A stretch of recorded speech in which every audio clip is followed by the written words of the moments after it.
Só quero citar uma escritura para começar.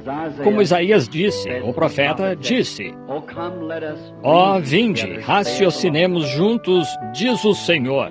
E penso que é por isso que estamos aqui esta noite.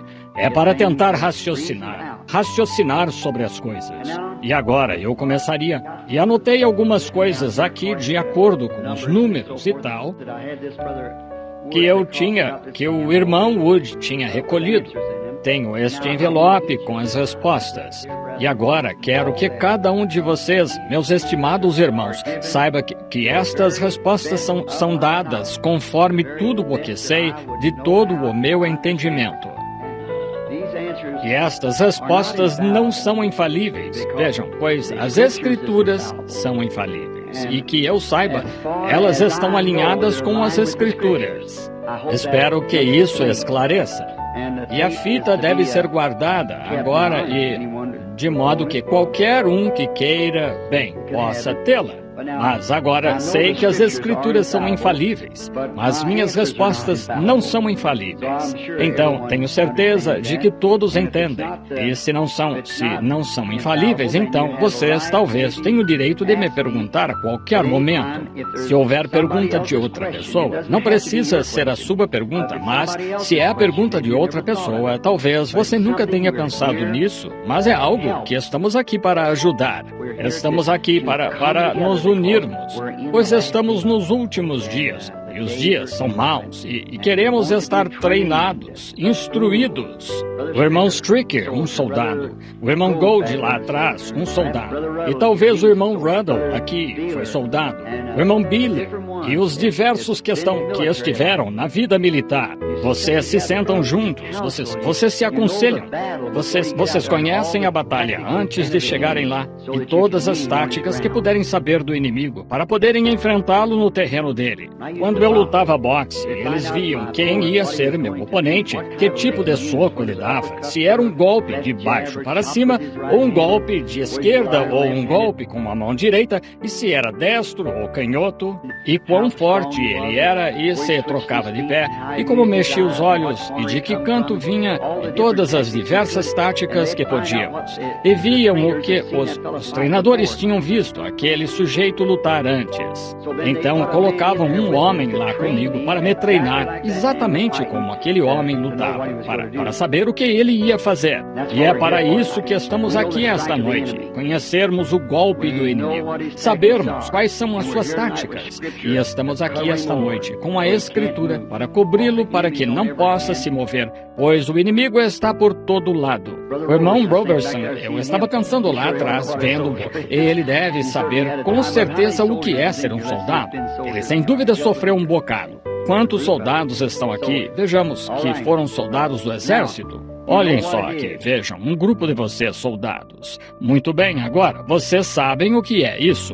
E é o que vocês estudam, não é, irmão Roy, irmão Billy, vocês, veteranos e tal? Estudam o inimigo. O que ele vai fazer? Qual será seu movimento? E então sabem como enfrentá-lo. E é para isso que estamos aqui, para estudar o movimento do inimigo e saber como enfrentá-lo, o que o vencerá. E lembrem-se, permitam-me dizer isto, irmãos. A igrejinha começou aqui numa linha de dons. Vejam, dons estão entrando na igreja, mas quer haja dons ou não, se nunca houver um dom, eu lhes digo, o dom nem sempre derrotará o inimigo, mas a palavra sim. A palavra o enfrentará em qualquer lugar. E Jesus, quando esteve na terra, provou isso.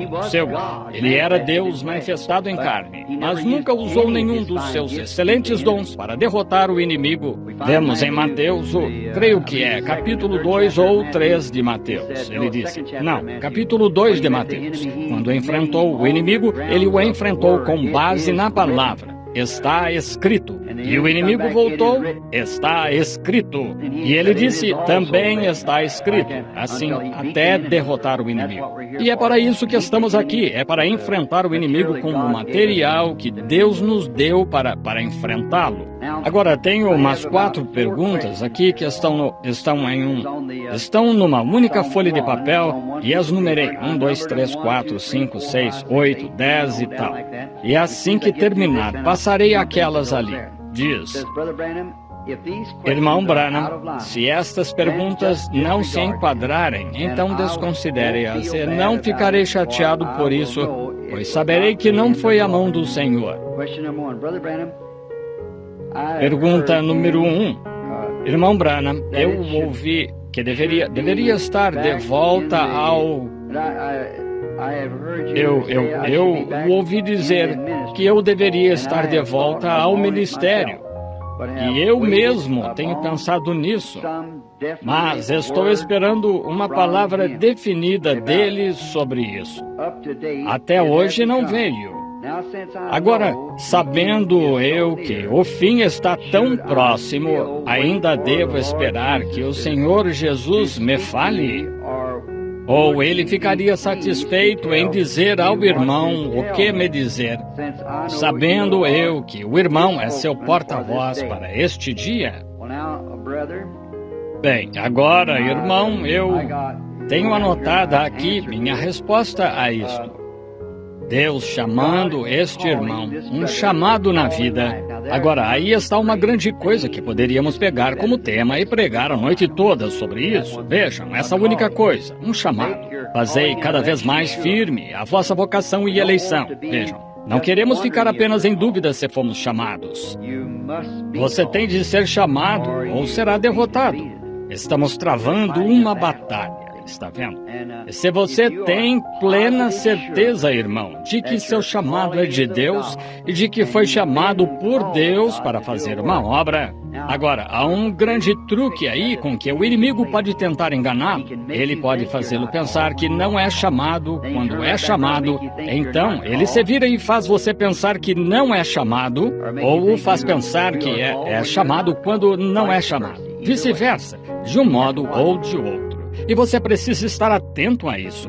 Agora, é assim que se faz. Veja, primeiro, agora, isto é um conselho. A única coisa que posso dar sobre isso é um conselho, entende? Mas certifique-se de que seu chamado vem de Deus, e então verifique seus motivos e objetivos. Está vendo? Agora, você sabe o que quero dizer com isso. Qual é o seu motivo para pregar? Era só, você acha que é um trabalho mais fácil do que o que você tem? Então é melhor esquecer, não foi um chamado. Um chamado de Deus arde tanto em seu coração que você não consegue descansar dia e noite por causa dele. Você não consegue fugir dele. O incomoda constantemente.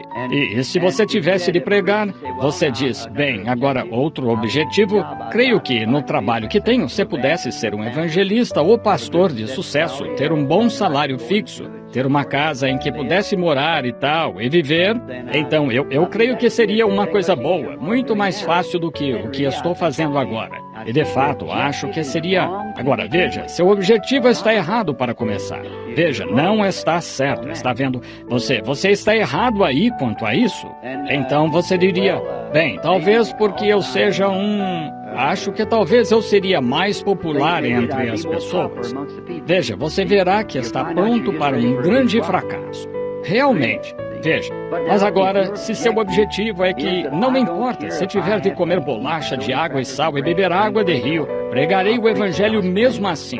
Algo o está incomodando. Pregarei o evangelho ou morrerei. Está vendo? Então, você vai para frente, pois é Deus tratando com você. Deus está se dando a conhecer a você, pois é Deus que não o deixa descansar. E geralmente, um homem chamado por Deus nunca quer fazê-lo. Já pensou nisso? Qualquer homem... Recentemente, alguns irmãos muito preciosos me perguntaram, os quais disseram, agora que estamos no caminho, irmão Branham, agora que encontramos o Senhor e recebemos o Espírito Santo, devemos buscar dons para o nosso ministério que devemos exercer? Eu disse, nunca façam isso. Estão vendo? Nunca aconselhe pessoas a fazerem algo assim, pois geralmente alguém que quer fazer isso é um que não pode fazê-lo. O indivíduo que está tentando fugir disso é aquele que Deus usa, entendem? Se ele está tentando fugir disso, irmão, eu lhe digo, o chamado está em mim, mas ufa, que coisa, detestaria tentar isso. Bem, aí está, vejam, que está tentando fugir. Se ele quer tanto fazê-lo, de repente vira um convencido. Como você diz, Deus, dá-me poder para mover montanhas. Se eu te digo, farei algo por ti, deixa-me mover montanhas. Não. Ele nem consegue se mover para a atitude correta, vejam. Então nunca moveria montanhas para Deus. Vejam, por exemplo, Paulo. Vocês acham que Paulo poderia ter se afastado do seu chamado? Oh, irmão, ele não poderia fazê-lo. Isto o incomodava dia e noite, a ponto de deixar sua igreja. Deixou tudo e foi para, creio que foi Ásia, não foi? E ficou 3 anos lá, estudando as Escrituras para ver se estava certo ou não. Veja, para ver se Deus de fato o tinha chamado. Assim, se Deus o está chamando, irmão, e isto continua apelando ao seu coração, então eu diria, deixai todo o embaraço e o pecado que tão de perto vos rodeia. Está vendo? Mas se não o estiver incomodando, e então eu não pensaria muito nisso, então. Deixe isso encontrar o seu lugar. Agora, ele disse, este irmão disse aqui, irmão Branham deveria... O irmão acha que Deus falaria a mim para lhe dizer. Creio que Deus falaria direto com ele, pois você sabe, Deus, não somos grandes demais para que ele não possa nos falar. E ele falará conosco. Muito bem. Vejam, ele falará conosco. E eu lhes digo, se ele me dissesse, então o irmão poderia dizer, bem, ele disse isso ao irmão Branham, louvado seja Deus. Mas vejam, não é o irmão Branham dando-lhe o chamado, é o Senhor Jesus dando-lhe o chamado. Está vendo? E se for o Senhor Jesus dando-lhe o chamado, ele falará. Está vendo? Eu poderia falar com você aos seus ouvidos, mas quando Cristo o chama para o ministério, é em seu coração. Está vendo? É aí que tem de ancorar e você não consegue se afastar disso. Agora, creio que na segunda pergunta, agora, se há alguma dúvida nisso, qualquer dúvida nisso, vejam que o chamado de um homem tem de estar em seu coração, vindo de Deus, e outro irmão, sei quem é que escreveu isto. Vejam, sei quem escreveu isso. Um precioso, estimado e bondoso irmão que eu realmente creio que tem um chamado de Deus, mas eu só não gostaria que ele fizesse isso baseado na minha. Foi por isso que respondi como o fiz. Vejam, baseado no fato de eu dizer, bem, sim, o irmão fulano de tal deve entrar no ministério. Estão vendo? Agora, você diz, o irmão Branham me disse que eu deveria fazer isso. Vejam, e talvez se algo acontecesse ao irmão Branham, me matasse, ou morresse, ou me afastasse, então, veja, seu chamado está terminado, então. Mas se Jesus o chamar, irmão, enquanto houver uma eternidade, isso ainda estará soando, está vendo? E então você conhece a sua posição. Agora, na segunda, ou algo assim, sabendo que é o último dia, eu com certeza agradeço a esse irmão por isso. Agradeço isso desse irmão, percebendo que estamos no último dia, e a sinceridade do seu coração, querendo fazer algo por Cristo. A próxima é... Agora, se nosso precioso Senhor me deixasse fazer uma coisinha por Ele, deveria eu voltar às comunidades onde ministrei em parte em erro, do qual lamento. Ele pôs entre parênteses e tentar lhes dizer a verdade. Eles têm estado tanto no meu coração. Não, irmão, eu acho que não seria necessário voltar à mesma comunidade. E creio, estimado irmão, que quando o Senhor o chame, pode ser que ele nunca o deixe ir como outrora estava em uma comunidade. E talvez o irmão tenha ensinado coisas ou tido coisas que não eram, que enxerga diferente agora. Veja, que talvez enxergue diferente do que então. Agora, e o Senhor, quando Ele o chamou, Ele pode, se Ele tornar isso real para o irmão, Ele poderá enviá-lo a qualquer lugar, está vendo? O irmão não teria de ir a nenhuma comunidade específica, nem nada assim. Quando estava lá, o irmão era sincero. Conheço o irmão, como eu disse, que escreveu essas perguntas, com a mais profunda sinceridade, e sendo um verdadeiro cristão genuíno, o irmão fez o melhor que pôde e com tudo o que sabia fazer. É só isso o que Deus requer. Está vendo? Agora, se Deus o chamasse de volta àquela comunidade, eu voltaria de imediato. Mas se não chamou, eu creio que eu iria aonde quer que ele me enviasse. Alguma dúvida?